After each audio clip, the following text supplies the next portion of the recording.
पेजको तल माथि दायाँ राइट लेफ्ट सबै उले 1 इन्च छोड भनेको छ हैन। तर हामी चाहिँ अलिकति लेफ्ट साइडमा चाहिँ त्यहाँ बाइन्डिङ गर्नुपर्ने भएको कारणले 1.2 अथवा 1.5 सम्म राख्न चलन छ। तिमी मेरो सुझावमा 1.5 नै राख।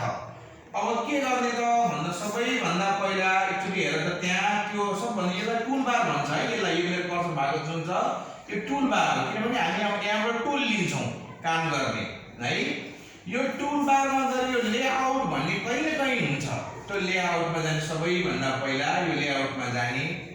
लेआउटमा गइसकेपछि यो फाइलको मुनि यो फेरि कर्सर छ, यो फाइलको मुनि मार्जिन भन्ने छ, त्यो मार्जिनमा क्लिक गर्ने। मार्जिनमा क्लिक गरेर सबैभन्दा मुनि कस्टम मार्जिन भन्ने छ, कस्टम मार्जिनमा क्लिक गर्ने। कस्टम मार्जिनमा क्लिक गरिसकेपछि यस्तो खालको एउटा बक्स आउँछ।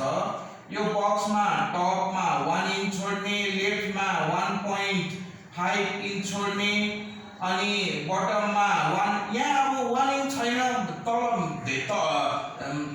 कम अथवा बेसी छ भने यही यो अप एरो थिच्यो भने बढ्छ, डाउन एरो थिच्यो भने घट्छ। यहाँ साइडको एरो यो एरो यो कर्सर भएको हैन। अब हाम्रो यो 1 छ ओके भने यो भएपछि हाम्रो के भयो त भन्दाखेरि चाहिँ हाम्रो चाहिँ के भन्छ पेपरको मार्जिनको चाहिँ मार्जिन मिल्यो। अब हामीले अर्को सेटिङ के गर्ने भन्दाखेरि होममा गएर होम भित्र छिरेर होम भित्र गएपछि एउटा नर्मल भन्ने हुन्छ, यो साइडमा हुन्छ नर्मल भन्ने।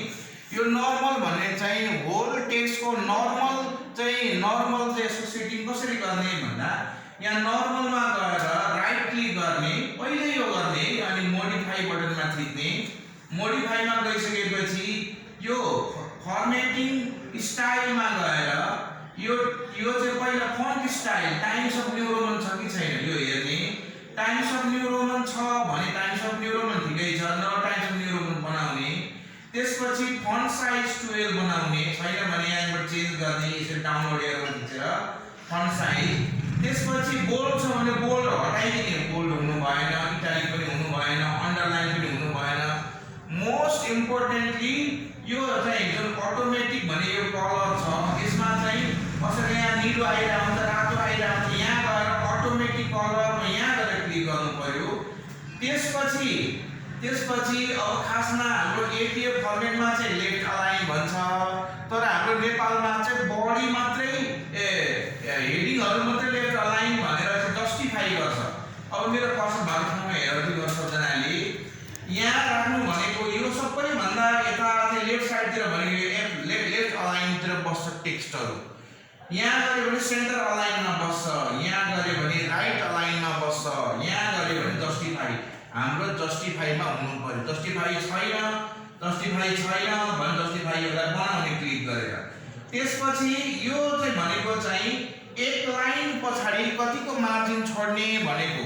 अब यहाँ हेर त मेरो कर्सर भएको ठाउँमा यहाँ भने 1 इन्च छोड्ने भनेको, कति छोड्ने भनेको 1 इन्च छोड्ने भनेको। यहाँ भयो भने 1.5 इन्च छोड्ने भनेको, यहाँ भने डबल लाइन छोड्ने भनेको। अब हामीले 1.5 छोड्नु त्यही कारणले गर्दा बीचमा यहाँ चाहिँ हुनु पर्यो। त्यसपछि तल फर्मेट भने तल चाहिँ यहाँ फर्मेट भन्ने छ, त्यहाँ कर्सर राखेर क्लिक गर्ने। यहाँ राखेर चाहिँ प्याराग्राफमा जाने। प्याराग्राफमा गएर यहाँ बिफोर 6 छ, त्यो नि बिफोर 6 छ आफ्टर 6 छ, ठिक छ। यो छैन भने बिफोर 6 आफ्टर 6 बनाउने। अनि लाइन स्पेसिङमा 1.5 अलरेडी छँदै छ, त्यति भएपछि ओके भन्ने। अनि based on new document based on this टेम्पलेटमा चाहिँ यहाँ क्लिक गरिदिएर ओके भन्ने। अब तिम्रो नर्मल टेक्स्टहरु चाहिँ हाम्रो एपीए ले दिएको स्टाइलमा बस्छ। लाइन एन्ड स्पेसिङ पनि मिल्छ यसको हैन, फन्ट साइज पनि मिल्छ, फन्ट स्टाइल पनि मिल्छ। यहाँ हेर एपीए भनेको चाहिँ अमेरिकन साइकोलोजिकल एसोसिएसन हो। हरेक रिसर्चरहरुको सब्जेक्ट अनुसारको आफ्नो स्टाइल चलाउँछ। हामी म्यानेजमेन्टले इकोनोमिक्सले एपीए चलाउँछ, इंग्लिशहरुले एमएलए भन्ने चलाउँछ, अरूले अरू चलाउँछ। अहिले हामीले बुझ्नु पर्यो एपीए फर्मेट स्टाइल चाहिँ हामीले युज गर्छौं। अब अर्को चाहिँ हामीले हेर्नु पर्ने भनेको हेडिङ 1 हेडिङ 2 हेडिङ 3 यसलाई चाहिँ अफ गरेको हुन्छ तिमीले एकचोटी।